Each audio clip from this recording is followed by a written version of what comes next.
রাজনীতিতে যাত্রা করেছে। এইভাবে এইভাবে সে গোটা দেশের মানুষের মুখোমুখি করে দিয়েছে আওয়ামী লীগকে। কেন করেছে? কারণ সে আওয়ামী লীগের কাছ থেকে প্রতিশোধ দিয়েছে। সে বলেছিল তার এক বক্তব্যে 1975 সালের 15ই আগস্ট যখন তার বাবাকে হত্যা করা হয়, শেখ হাসিনার এক বক্তব্য আপনারা শুনবেন। তিনি সেখানে বলেছেন যে এত বড় দল, লক্ষ লক্ষ নেতা কর্মী, কেউ তো সেদিন 15ই আগস্ট 32 নম্বরে গিয়ে শেখ মুজিবুর রহমান সাহেবের লাশটাকে সংরক্ষণ করা পর্যন্ত চেষ্টা করে নাই। এ থেকে বোঝা যায় আওয়ামী লীগের বিরুদ্ধে শেখ হাসিনার কত বড় ক্ষোভ ছিল। এজন্য সে এমন কাজ করেছে যে আমি তো যাবই যাব, আওয়ামী লীগের নাম নিয়ে বাংলাদেশে কেউ যেন কোনোদিন রাজনীতি করতে না পারে। আমি আপনাদেরকে বলি, বাংলাদেশে জনরোষের মুখে পড়ে অনেকেই ক্ষমতা ছাড়তে বাধ্য হয়েছেন। আগে 1990 সালে জেনারেল হোসেন মোহাম্মদের সাথে ক্ষমতা ছেড়েছেন। 1996 সালে এবং 2006 সালে বেগম খালেদা জিয়া ক্ষমতা ছেড়েছেন। ক্ষমতা ছেড়ে তারা প্রয়োজনে তারা জিন্দানখানায় গিয়েছেন, কারাবরণ করেছেন, বছরের পর বছর কারাগারের অন্ধকার প্রকোষ্ঠে দিন যাপন করেছেন, মৃত্যু সন্ধিক্ষণে তারা থেকেছেন, কিন্তু দেশ ছেড়ে দলের নেতা কর্মীদেরকে বিপদের মুখে ঠেলে ফেলে দিয়ে একা পালিয়ে যান নাই। আর শেখ হাসিনা কি করলেন কাজটা বলেন? আওয়ামী লীগের তো আমাদেরকে প্রশ্ন করি, শেখ হাসিনা কাজটা করলেন কি? তিনি যাওয়ার আগের দিনও বললেন শেখ হাসিনা পালায় না। বলেন বলেছে কিনা শেখ হাসিনা পালায় না? এই কথা বলে সে তার নেতা কর্মীদেরকে জনগণের মুখোমুখি আরো বেশি যুদ্ধের মুখে ঠেলে দিয়েছে। এরপরে সে কি পালিয়েছে না পালায় নাই? জনগণ কি বলে, শেখ হাসিনা পালিয়েছে কি পালায় নাই? পালিয়ে গিয়ে নিজে এবং নিজের পরিবারের আখের গুছিয়েছে।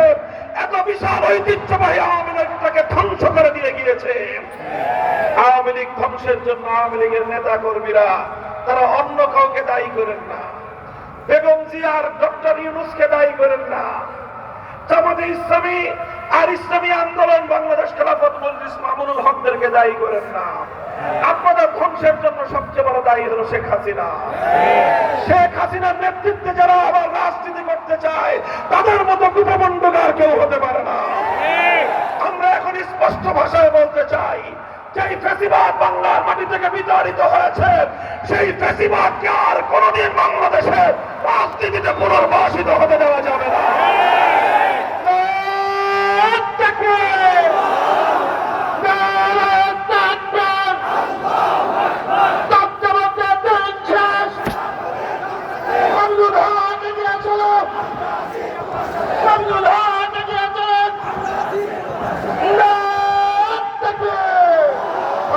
কুষ্টিয়াবাসী, আপনাদের কাছে আমাদের উদাত্ত আহ্বান, এই বিগত দীর্ঘ তিক্ত অভিজ্ঞতাকে সামনে রেখে আজ আমরা দায়িত্বহীন ভাষায় বলতে চাই, বাংলাদেশে বিগত 53 বছর বাংলাদেশের আমল, 24 বছর পাকিস্তানের আমল, 77 বছরের সমস্ত বঞ্চনার এবার কবর রচনা করতে হবে। ভারতীয় আধিপত্যবাদকে শেকড় শুদ্ধ করে ফেলতে হবে। বাংলাদেশের সংবিধানে আর কোনদিন ধর্ম নিরপেক্ষতা মতবাদ নামক কুফরি মতবাদ, ভারতীয় এজেন্ডা আর বাংলাদেশে আমরা দেখতে চাই না। আমরা চূড়ান্ত ভাবে বৈষম্যহীন ইনসাফপূর্ণ একটি রাষ্ট্র এবং সমাজ গঠন করতে চাই। এই জন্য ইসলামপন্থী সকল রাজনৈতিক সংগঠনগুলো নিজেদের মধ্যে পারস্পরিক বোঝাপড়া মজবুত করছে। আমরা কাছাকাছি আসছি। ইনশাআল্লাহ আগামী দিনে বাংলাদেশে নজিরবিহীন ঐতিহাসিক বৃহত্তর ইসলামী ঐক্য উপহার দেওয়া হবে। সেই ইসলামী ঐক্যের মাধ্যমে বাংলাদেশ একটি ইসলামী রাষ্ট্রের দিকে অগ্রসর হয়ে যাবে ইনশাআল্লাহ। আমরা বিশ্বাস করি বৈষম্যহীন চূড়ান্ত ইনসাফপূর্ণ সমাজ গড়বার জন্য মানব রচিত কোন তন্ত্রমন্ত্র দিয়ে সম্ভব নয়।